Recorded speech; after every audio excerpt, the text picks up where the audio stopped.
Chief minister Punjab free solar panel scheme का आगाज़। वज़ीर आला के मुख्तलिफ नंबर बताने पर फ्री सोलर पैनल स्कीम की खुद का डिजिटल कुरानदाजी। वज़ीर आला पंजाब मरियम नवाज़ की सोलर पैनल इंस्टॉलेशन प्रोसेस जल्द मुकम्मल करने की हिदायत।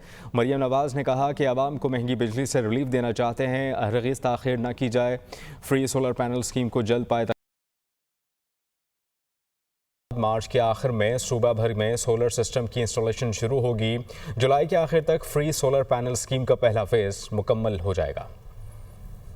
Chief minister Punjab free solar panel scheme का आगाज़। वज़ीर आला के मुख्तलिफ नंबर बताने पर फ्री सोलर पैनल स्कीम की खुद का डिजिटल कुरानदाजी। वज़ीर आला पंजाब मरियम नवाज़ की सोलर पैनल इंस्टॉलेशन प्रोसेस जल्द मुकम्मल करने की हिदायत। मरियम नवाज़ ने कहा कि आवाम को महंगी बिजली से रिलीफ देना चाहते हैं, हरगिज़ ताख़ीर न की जाए। फ्री सोलर पैनल स्कीम को जल्द पाए। मार्च के आखिर में सूबा भर में सोलर सिस्टम की इंस्टॉलेशन शुरू होगी। जुलाई के आखिर तक फ्री सोलर पैनल स्कीम का पहला फेज़ मुकम्मल हो जाएगा।